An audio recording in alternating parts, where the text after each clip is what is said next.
Asia Cup cricket ടൂർണമെന്റിന് ഇനി അധികം കാത്തിരിക്കേണ്ടതില്ല.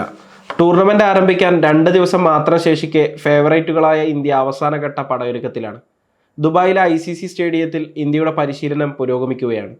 ഇത്തവണ മികച്ച താരനിരയോടെയാണ് ഇന്ത്യയുടെ വരവ്. സമീപകാല പ്രകടനങ്ങളെല്ലാം മികച്ചതായതിനാൽ ഇന്ത്യക്ക് വലിയ കിരീട സാധ്യതയാണുള്ളത്. ഇന്ത്യയുടെ മുഖ്യ എതിരാളികളായ പാകിസ്ഥാനും ശ്രീലങ്കയുമെല്ലാം സമീപകാലത്ത് നിരാശപ്പെടുത്തുന്ന പ്രകടനമാണ് നടത്തിയത്. പാകിസ്ഥാൻ അഫ്ഗാനിസ്ഥാനോട് തോറ്റപ്പോൾ ശ്രീലങ്കയെ സിംബാബ്വേയും പരാജയപ്പെടുത്തി. ഈ സാഹചര്യത്തിൽ ഇന്ത്യ വലിയ വെല്ലുവിളികളില്ലാതെ തന്നെ ടൂർണമെന്റ് കിരീടം നേടിയെടുക്കുമെന്നാണ് ആരാധകർ പ്രതീക്ഷിക്കുന്നത്. ഇന്ത്യക്ക് ഏഷ്യാകപ്പ് കിരീടം എന്നതിലുപരിയായി T20 ലോകകപ്പിനുള്ള മുന്നൊരുക്കമാണ് ഈ ടൂർണമെന്റ്. ഏഷ്യാകപ്പിലെ പ്രകടനം വിലയിരുത്തിയാവും T20 ലോകകപ്പിനായുള്ള മുന്നൊരുക്കം ഇന്ത്യ ആരംഭിക്കുക. ഈ സാഹചര്യത്തിൽ ഏഷ്യാകപ്പ് തൻ്റെ തന്ത്രങ്ങൾ പരീക്ഷിച്ചു നോക്കാനുള്ള അവസരമായിട്ടാകും പരിശീലകനായ ഗൗതം ഗംഭീർ കാണുക. India group എയിലാണ് ഉൾപ്പെട്ടിരിക്കുന്നത്. UAEക്കെതിരെയാണ് ഇന്ത്യയുടെ ആദ്യ മത്സരം. 2ാം മത്സരത്തിൽ പാകിസ്ഥാനെയും 3ാം മത്സരത്തിൽ ഒമാനെയും ഇന്ത്യ നേരിടും. ഇതിൽ ഇന്ത്യയുടെ അല്പമെങ്കിലും കിടപിടിക്കാൻ പോകുന്നത് പാകിസ്ഥാൻ മാത്രമാണ്. UAEയും ഒമാനും ഒരു തരത്തിലും ഇന്ത്യക്ക് ഭീഷണിയാകുന്ന ടീമുകളല്ല. അതുകൊണ്ട് തന്നെ 3 മത്സരത്തിലും 3 പ്ലേയിങ് 11 ഇന്ത്യ പരീക്ഷിക്കാനുള്ള സാധ്യതകൾ തള്ളിക്കളയാനാകില്ല. UAEക്കെതിരെ ഇന്ത്യ മധ്യനിരയിൽ ജിതേഷ് ശർമ്മയെ വിക്കറ്റ് കീപ്പർ റോളിൽ കളിപ്പിക്കാൻ സാധ്യതയുണ്ട്. അഭിഷേക് ശർമ്മയെയും ശുഭ്മാൻ ഗില്ലിനെയും ഓപ്പണറാക്കുമ്പോൾ 3ാം നമ്പറിൽ ഇന്ത്യ തിലക് വർമ്മയെ കളിപ്പിക്കും. ആദ്യ മത്സരത്തിൽ ശിവൻ ദുബയെ കളിപ്പിക്കുമ്പോൾ റിങ്കു സിംഗിനെ ബെഞ്ചിലിരുത്താനാണ് സാധ്യത. 2ാം മത്സരം പാകിസ്ഥാനെതിരെയാണ്. ഇതിൽ ഏറ്റവും ശക്തമായ പ്ലേയിങ് 11 തന്നെ ഇന്ത്യ കൊണ്ടുവരാനാണ് സാധ്യത. ഈ മത്സരത്തിൽ ഓപ്പണർ റോളിൽ സഞ്ജു സാംസണെയും അഭിഷേക് ശർമ്മയെയും കളിപ്പിക്കാം. 3ാം നമ്പറിൽ ശുഭ്മാൻ ഗിൽ എത്തുകയാണെങ്കിൽ തിലക് വർമ്മയെ 5ാം നമ്പറിലേക്ക് മാറ്റേണ്ടതായി വരും.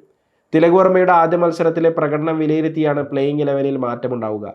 4ാം നമ്പറിൽ സൂര്യകുമാർ യാദവിനെ കളിപ്പിക്കുമ്പോൾ 5ാം നമ്പറിൽ തിലകിനെ കളിപ്പിക്കാം.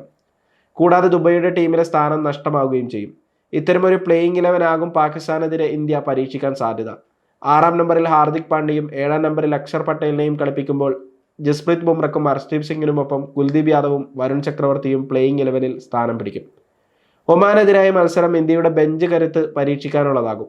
റിങ്കു സിംഗിനെ ഒമാനെതിരെ കളിപ്പിക്കുമ്പോൾ പേസ് നിരയിൽ ജസ്പ്രീത് ബുംറയ്ക്ക് വിശ്രമം നൽകിയേക്കും. പകരം ഹർഷിത് റാണയ്ക്ക് കളിക്കാൻ അവസരം ലഭിച്ചേക്കും. ഇത്തരത്തിൽ ഇന്ത്യയുടെ എല്ലാ താരങ്ങളെയും 3 മത്സരങ്ങളിലൂടെ കളിപ്പിക്കുക എന്ന പദ്ധതിയാകും ഗംഭീറിനുണ്ടാവുക. ഇതിലെ പ്രകടനം വിലയിരുത്തിയാകും സൂപ്പർ 4 പോരാട്ടങ്ങൾക്കുള്ള പ്ലേയിങ് 11 ഇന്ത്യ ഇറക്കുക. 2 ഗ്രൂപ്പുകളിൽ നിന്നും ആദ്യ 2 സ്ഥാനങ്ങളിൽ എത്തുന്ന ടീമുകളാണ് സൂപ്പർ 4ലേക്ക് എത്തുക. സൂപ്പർ 4-ൽ ഒരു ടീമിന് 3 മത്സരങ്ങൾ കളിക്കേണ്ടതായി വരും. ഇതിൽ ആദ്യ 2 സ്ഥാനങ്ങളിലെത്തുന്ന ടീമുകൾ ഫൈനൽ കളിക്കും. സെപ്റ്റംബർ 28-നാണ് ഫൈനൽ മത്സരം നടക്കുക. എന്തായാലും T20 ലോകകപ്പ് ടീം തെരഞ്ഞെടുപ്പിനെ ഏഷ്യാകപ്പിലെ പ്രകടനം സ്വാധീനിക്കുമെന്ന് ഉറപ്പാണ്. അതുകൊണ്ട് തന്നെ മികവ് പുറത്തെടുക്കേണ്ടത് താരങ്ങളെ സംബന്ധിച്ച് വളരെ അത്യാവശ്യമാണ്. പരിശീലകൻ ഗൗതം ഗംഭീറിനും നിലനിൽപ്പിന്റെ പോരാട്ടമാണ് ഇത്തവണത്തെ ഏഷ്യാകപ്പ്. അതുകൊണ്ട് തന്നെ എന്ത് വില കൊടുത്തും കിരീടം സ്വന്തമാക്കുക എന്നതാണ് ടീം ഇന്ത്യയുടെ ലക്ഷ്യം. സമയം മലയാളം വാർത്തകൾ ഇനി ടൈംസ് ഓഫ് ഇന്ത്യ സൂപ്പർ ആപ്പിലും. ഇതിനായി പ്ലേ സ്റ്റോറിൽ നിന്നോ ആപ്പ് സ്റ്റോറിൽ നിന്നോ times of India app install ചെയ്യൂ. മലയാളം ഭാഷ തിരഞ്ഞെടുക്കൂ. വാർത്തകൾ ആസ്വദിക്കാം. എല്ലാം ഇനി സമയത്തിൽ.